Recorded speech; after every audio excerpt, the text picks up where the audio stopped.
And coming out of the news, the biggest thing to happen this week, Becky Lynch, no longer injured. Congratulations to Becky. I, did you actually just call a pregnancy an injury? That's what it is, right? I mean, it kept her out of action since April, so. Oh my God.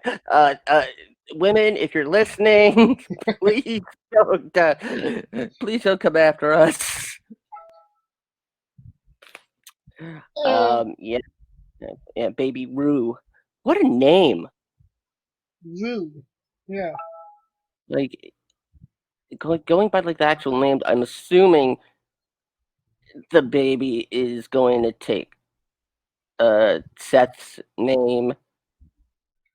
I mean, unless they're progressive. I mean, they're not married, so I mean, like Rue Black, which right there, that's a hell of an in-ring name already. It really is, isn't it? And Like, just, kinda Cleco's having some technical difficulties at the moment. But yeah, obviously, Becky is going to be the father, right? And Seth's going to be the mother, correct? yeah, She is I the mean, man. I guess we could consider this the first man to give birth. I mean, Calico, your thoughts? If you could unmute. I Yeah, I just jumped back in. This thing kicked me out, man. Google Hangouts really trying to kick me out. Now I feel like Mitch. What's the question again? we can see you, yeah. I'm thinking that hat he's wearing. A Uh, hood. Becky Becky Lynch pregnancy. Oh my God, I felt like that was like it felt TMZ-ish amongst like wrestling fans, considering there was a dude already claiming that she had already gave birth when she announced she was pregnant. Like it was just all awkward. Like it's just like people can't let those folks have a life. It just felt weird. I mean, congratulations to them. I mean, I'm glad that they're both doing well. Let her do her thing. And then 8 weeks later, Vince is going to call her ass for the women's Royal Rumble. Because that sounds like something he would do, right? I mean, Maurice came back 4 months after giving birth, so I mean, yeah, it was Yeah, only so it's not out the realm. Yeah, not out the realm. But I feel like if she were to come back early, the Rumble would be the best bet because she could just kind of hide out and yeah. not, especially when she's winded, because I think that's going to be her biggest problem, the cardio and getting back in rhythm. But I mean, I'm glad that they're doing well. Seth is on paternity leave. Look at him doing his thing.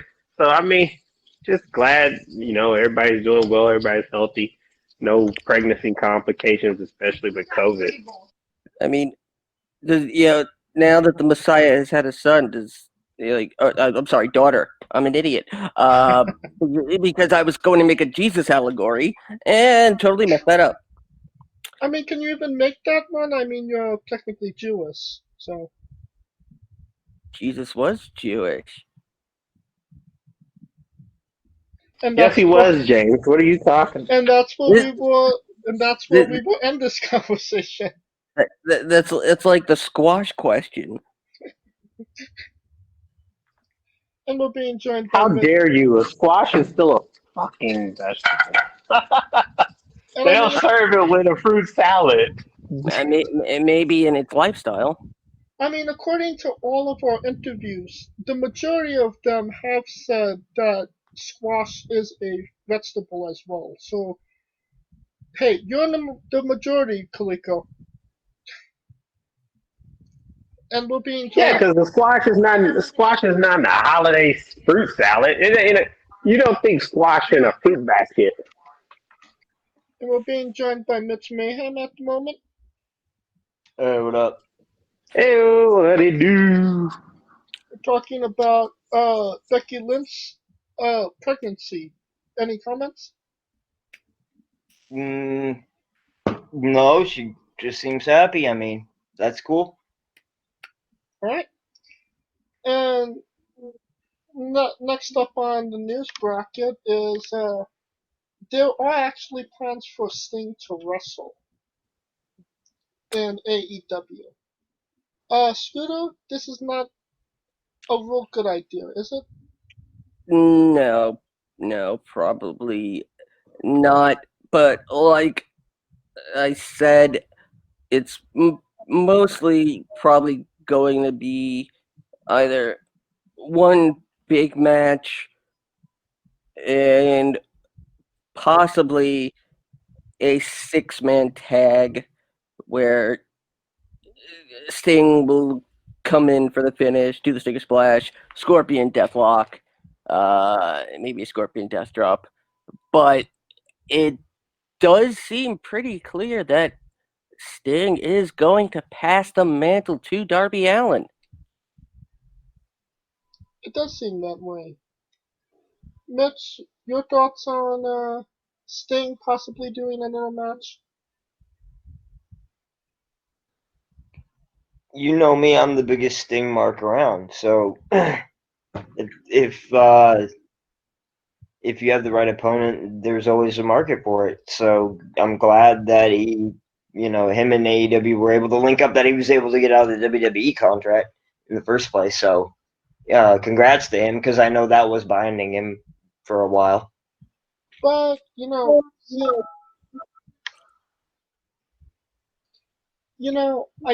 thought that he is injured, and if he bumps the wrong way, it's over for Sting, and that's not a good look for AEW, right?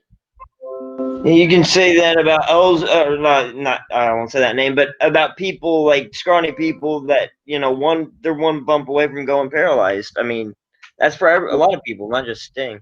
I mean, yeah, that was the case And, with and Bret Hart, and they managed to put something together for WrestleMania 26, where Bret doesn't do a single thing and just locks on the sharpshooter. So it's feasible, not necessarily advisable. but I think like someone like maybe Cody, I think could carry him enough. What about you, Kaliko? Your thoughts on Sting? Not Darby Allin though. Real quick, I think that's that's a mistake. Anyways, go ahead.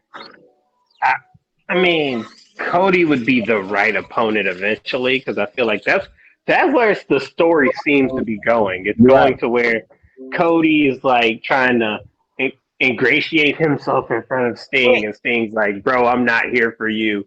I'm here for somebody else." And Cody gets pissed about it, and that's where they're gonna come to blows. But to me, I always said it was better for Darby for it to enhance his. I mean, I guess because he might be going against Brian Cage, it would be helpful for him to get his character developed before he faces Brian Cage. But I always felt like bringing someone like Sting to put Allen up would be something for next level, like to take him to the next level, like above where he is now. But then again, I felt like that they just like he was hot, and then they just kind of blew him off, and now they're trying to start from scratch with Sting, and I'm just wondering if that's enough. And real quick about something you said, like, let me just emphasize this real quick. How do you with Sting? There's already a storyline just waiting to be had with anyone with the last name Rhodes, with his and Dusty's history, yeah, even without anything that we saw in AEW, like there's an underlying something there between Sting and Cody. Yeah, you're right. You're right. You're right. Because in the story is writing itself. Because Cody's like, I've been waiting to get with you for a while, and Sting's like, bro, it's not about you, and that's where I think they're gonna go to heads about. Because I think you know what I think it is. Like I kind of said it last week. I think it's like a introspection, like a introspect. Like he's like searching into their soul, like to see, like, okay, who are you really? You know what I mean? Right. I think Cody is more like acknowledge me at this Like point. I think he's like he knows there's another side to Cody that like he might think right now that Cody's being fake. The way he's acting now. I don't know. So it's something like that. That could be the case, but I'm just saying it could be something like that like Sting thinks he's pulling one over on him, but he knows better. Like, one of those mind game kind of situations. Right. I get where you're coming from. But I feel like Sting is the type of character where if he knew somebody was fake, he would call it right there, right? I mean, not if the other guy was playing chess, he would be quiet about it and make his move behind the scenes, right? Just saying. True, but Sting, I don't know. Sting made his intentions pretty clear.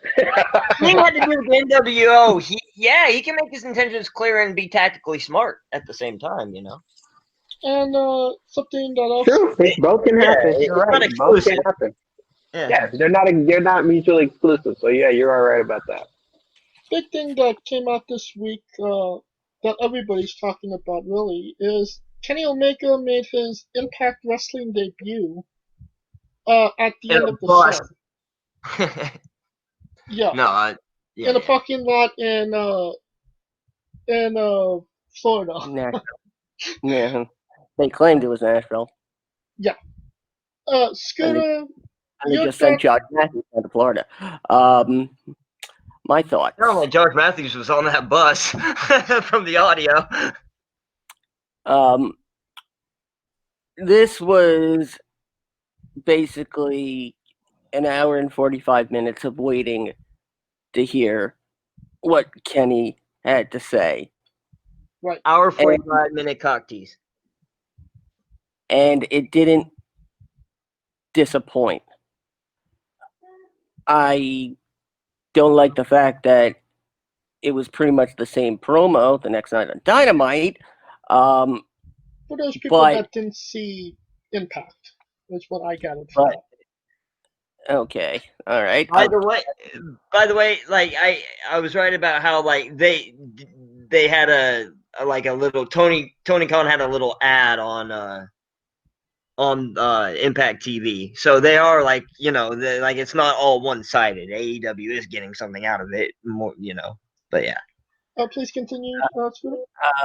Sorry, didn't mean to cut anyone off. Yeah, basically, this is the wrestling equivalent of the Avengers, and Kenny is Thanos. This is the Collector, Kenny Omega, but more importantly than that, it's the Cleaner. Hashtag Kenny is Thanos.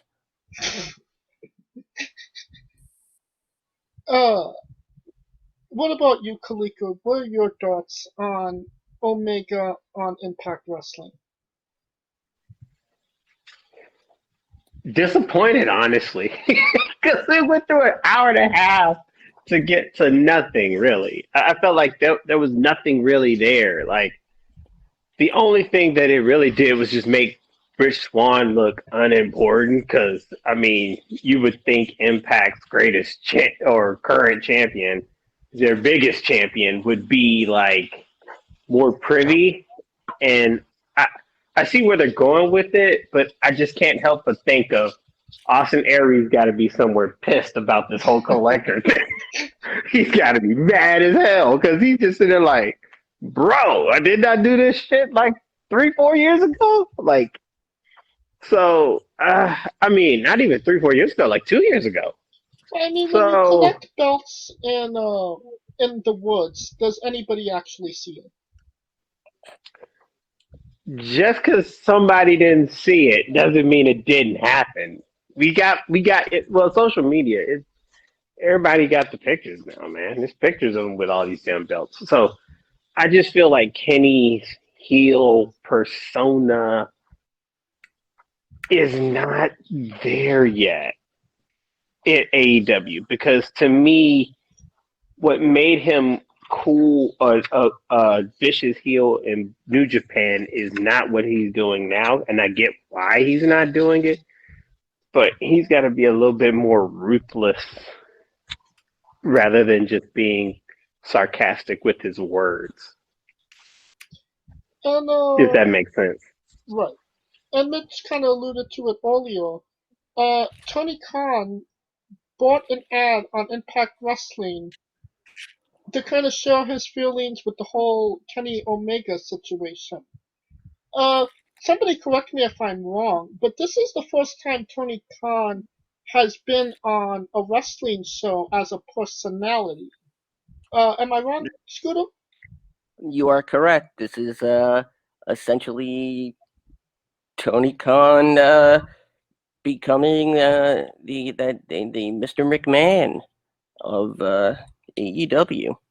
It was pretty entertaining as well. I think I got more out of that than the Kenny Omega interview, to be honest. Yeah.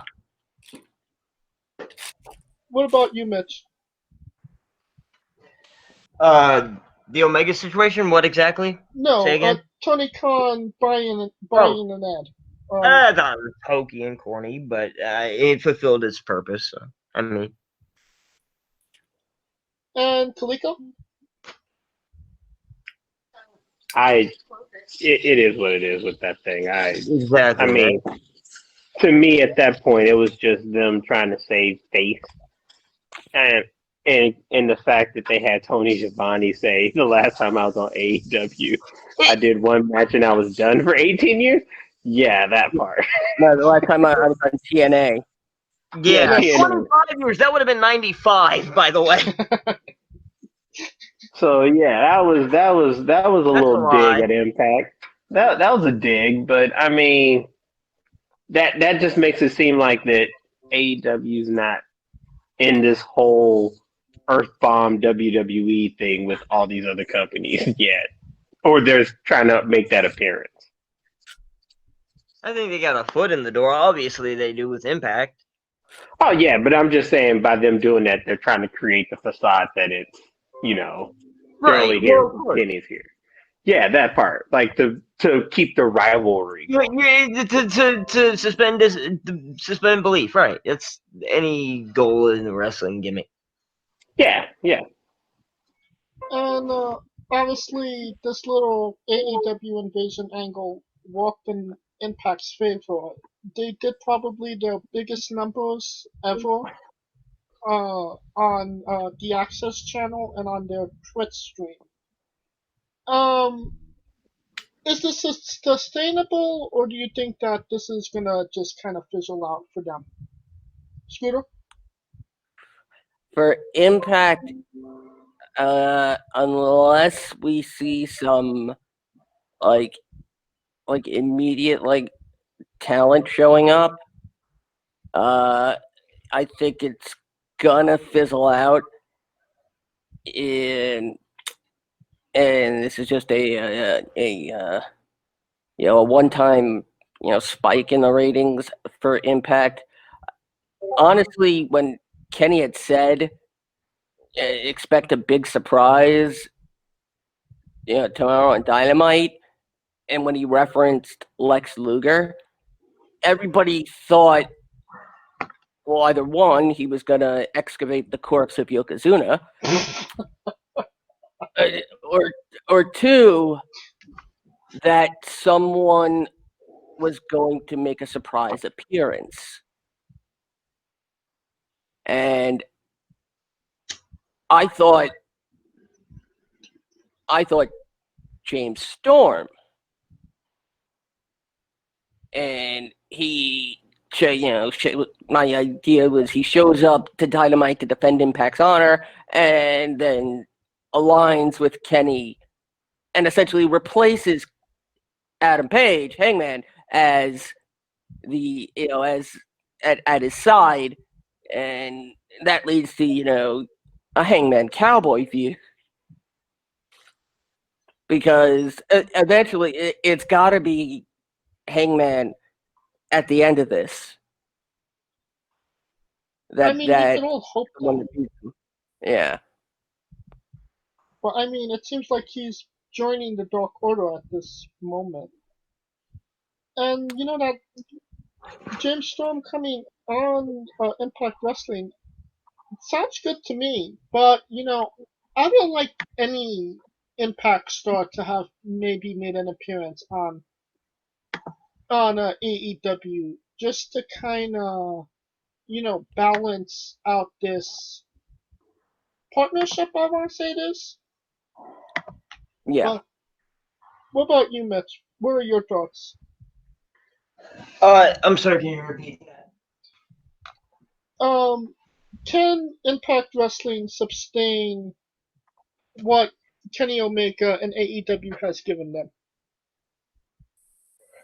I don't see it going past a few months personally. I think it's a boost for both of them, and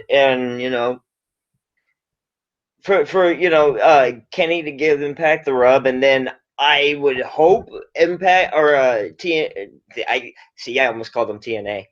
AEW would make a deal with Impact to get some of their women in for their women's division. Hopefully, that would be the smart thing to do. Right. And other than that, if it can go on for further than a few months, and it be like Impact's on AEW and AEW's on Impact, I don't know. Maybe it could work, but I don't see it going past a few months in its current iteration. What say you, Kaliko? Until there's action, I don't see jack shit going down. Right. Because to me, it just seemed like words talking, and it seemed more like a AEW favor, considering that no one showed up the next night. Because it would have made sense for Rich Swann to roll his ass up to AEW and be like, "What the fuck, Chuck?" But that didn't happen. So to me, that made it seem even more like, oh yeah, Kenny just did it as a favor, and or it is what it is. Let me cross this by you. Or maybe this move by AEW is to wine and dine Impact, and it's going to be a slow process. So they're working together, but in terms of at what level, that's going to be determined by certain things AEW does, like giving them Kenny Omega. But honestly, if it was a fair deal, the only reason I say that is because if it was a fair deal, it would have been a 1-for-1. So basically, I feel like Kenny showing up on Impact on Tuesday would render consequences for AEW to retaliate on Wednesday. Does that make sense? That's why I said they got to get those women for the women's division, and then it makes it worth it, in my opinion. Well, but to me, even you get a Jordan Grace on AEW. Whew. Oh yeah, I get what you're saying, but to me, the deal is not seeming to be reciprocated from the other side. Does that make sense? Here's my point. Not yet. It just happened. Give it a little time. I mean, if I'm gonna let somebody come on my program, but there's a little period where it's the opposite of the honeymoon period where everyone's on their heel or their toes, kind of like watching the others move. So that might be a period. Well, I get that, but if I was in Impact's case, I would be like have the Wu-Tang Clan up in that bitch. I'd have like everybody named Mama rolling up into Jacksonville if that were the case. But that's just me. I get your point, the wait and see approach, but I just felt like if it were the case, it should have been a reciprocated deal because I feel like AEW seems to be I that hear what way you're where saying. they I would. do, but I think it's coming. We just gotta wait for the payoff. Spooner, you have a point? Okay. And Well- if they don't, then I agree with you, Kaliko. But go ahead. Well, I mean, technically, we can say that Kenny Omega didn't step foot inside the building for Impact. So technically, right now, Impact has nothing to retaliate for when you think about it. The only thing I get that. I feel Rich Swann would have something, but I get. Sorry to interrupt. Can we overlook? Are we overlooking the fact that Rich Swann was basically stopped from leaving? Yeah, he couldn't even go to near the bus. That was my point. Like Like he couldn't go home. He couldn't go nowhere. So that's why I feel like if anybody had a right to like be out of pocket, it would be him. You know what I'm saying? And the other thing is that this gives both AEW and Impact a second venue. That's true. That's absolutely true. Which I think will say though, is the biggest benefit. I will say this: the fact that they had a 2-seater helicopter and AEW tried to make it seem like Don Callis came out. Hey, you ain't fooling nobody, bro. You ain't fooling nobody. Fuck is y'all talking about, son? Like, I'm looking like, yo, 2-seater helicopter. And I'm like, oh yeah, Kitty came out, and then So, Don just happened to pop out. So I'm like, bro, no, that ain't how that works. a bus to a helicopter, and then a unicycle, and then it was like a clown car. Yeah, they made it clown cars as hell. Like, I Next, see y'all. next thing on the agenda is WWE is bringing Otis, Keith Lee, Bobby Cato, Dio Madden, and Omos back to the Performance Center for some training. In a class that will be taught by Adam Pearce and Drew Gulak. The only name that really shocks me on this list is Keith Lee, considering that he's probably the biggest, the most athletic out of all of them. Why would he need training? That doesn't make any sense to me. That's what kind of struck me as Unless crazy. it's about weight. Well, I mean, these are all pretty big guys. Right, And- that's what I was gathering from that. Yeah, it's all these big guys. Right, so I think it has to do with the Mark Henry, Yokozuna, yeah, kind of like the trimmed down kind of situation that Vince does with bigger guys. Do you see that to be a benefit But it to sounds these like me. guys? Or do you think that maybe not so much? Say that again, I didn't hear you. I'm sorry. Do you think that will benefit these other guys like Otis and Baba Kato? I mean, almost hasn't even had a match yet, so it's definitely going to benefit him. I don't know if it'll benefit if they can thrive in the situation and do what Vince wants. And I mean, if he's expecting them to cut weight and get thinner, I don't know what he's expecting. So it just depends on the situation and per individual person. What say you, Scooter? What's the question? No, actually, I was taking care of something. Oh, you seriously don't know the you seriously don't know the question. Dude, I'm telling you. I got you. Just I don't know, man. To me, I don't think it's a weight. I think it's more. Okay. Keep in mind, Keith Lee's been in NXT for what, a year and a half? More than that, I think. What, 2018? Yeah, roughly. Roughly. So I think it's more, to me, with him, it's probably more of the WWE way, more so than I think. Because you got to keep in mind, like, even because the number one thing that they try to train, especially with people coming from the indie scene, is how to wrestle within the WWE frame, as far as like clock and mechanics and shit like that. I think that's probably more the case. Either that, or they're trying to make them big dudes work like big dudes instead of like trying to do flips and shit. But then again, I feel like Keith Lee should be. He hasn't really done anything that was like that would be over the top like flippy shit. So maybe it's more psychology. Maybe it's more, I wouldn't put it too past. I wouldn't go too past it. I mean, they're going back and retooling. It's not like they demoted them all to fucking NXT. Then we would have an issue. Scooter, you wanna finish this off? Yeah, the weight issue. I mean, this is